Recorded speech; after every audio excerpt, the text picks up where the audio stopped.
Now I am honored to award the Dumont High School Award to the student by virtue of her academic rank has qualified as a salutatorian of the class of 2020.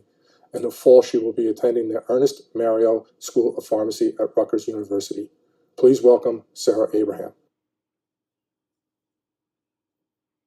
Welcome, fellow graduates, parents, family, friends, faculty, and staff. Thank you all for joining us in celebrating the graduation of Dumont High School's class of 2020. My name is Sarah Abraham, and some of you may not know me. Perhaps most of you may not know me, and I'm going to go out on a limb and say hardly any of you know me. But I am fortunate enough to stand here today as a representative of the class of 2020. I know that this is not the most ideal situation, especially for the Tiger parents out there who've been waiting for this moment since the dawn of civilization and time, but we'll just have to make the best of it considering the circumstances. For the majority of us, the origin of our story started nearly 13 years ago on a September morning in 2007. And since that day, our stories are continually being written. The friendships we have forged, the experiences which have enlightened us, and the relationships we have developed, all have served an important role in who we will become. The past may be behind us, but ironically enough, it will always be with us. Let us not forget these moments as we have come to a crossroads in our young lives. Some of us will pursue higher education. Some will go on to trade schools. Some will serve in the military, and some might take respite. Regardless of where we may go or where we may end up, we can take some comfort in knowing we all started together. Just like the way the roots of a mighty oak branch out to different directions, we can look back many years from now and say Dumont High School served as our roots and will play a significant role in who we will have become. Something I've taken away personally from my high school experience is that success is not measured by recognition, one's GPA, SAT scores, or an inflated self-esteem. The struggle to the path of success is one that has plagued many students, especially myself, for a while. For a long time, I traded competence and understanding for good grades. I learned to mark in bubbles labeled A through D instead of truly appreciating and understanding how lucky I was to even receive an education. I have learned now that my former perception of success was an illusion.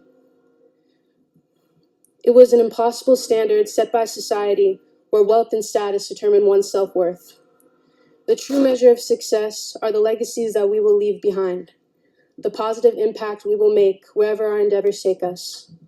It is about becoming the best version of yourself, not better than others. This is a time I like to put forth thanks to those who I owe a great debt to. First and foremost, I'd like to thank God. He has served as a pillar of strength for me, both spiritually and academically throughout my school years, and I would be nowhere without his guidance and support. And to my parents, everything I am, I owe to you. Thank you for teaching me that family is the foundation of everything, and thank you for the unsolicited advice that I will listen to sometimes. And most of all, thank you for the good eats. I want to especially thank my beautiful mother, who in her tireless efforts always pushed me to strive for greatness. Mom, you did it. You got me here.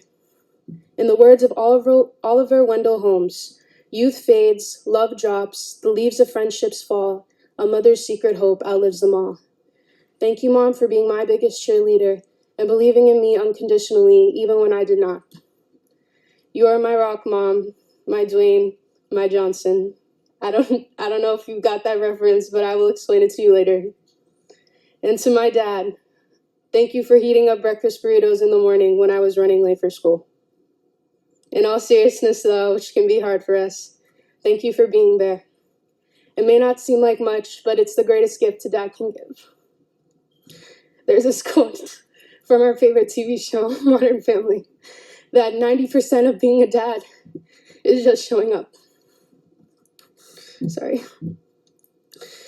Dad, every time I've needed you, you were always there. Despite all my faults and mistakes, you were always there. There are no words I could ever say that could express my gratitude for you. I would also like to thank one of my closest friends since 3rd grade, April Sabalos. She is also graduating today. You are one of the strongest people that I know, and your resilience inspires me every day. Thank you for teaching me the true meaning of perseverance and friendship. To my teachers, sorry for the long Gmail threads, but thanks for always responding and answering my sometimes illogical questions. I've had amazing teachers during my high school career. Teachers that can make derivatives and reading Old English bearable. Teachers that I will never come to know their true political affiliation, although I have a hunch. Teachers that I spend most of my lunches with. Teachers who in the practice of their craft could convey so much passion. Thank you for motivating and encouraging us to fulfill our true potential. We have come to the conclusion of this chapter of our storied lives, but in reality, things aren't coming to a close. They are only starting anew. As Seneca the philosopher said, every new beginning comes from some other beginning's end. DHS Class of 2020, I celebrate with you and wish you all the best as we embark on a new beginning. And for those who may not be familiar with Seneca, instead I leave you with a quote from Michael Scott, Regional Manager of Dunder Mifflin Scranton Branch. Catch you guys on the flippity flip. It is my privilege to introduce the gentleman who guides the Dumont High School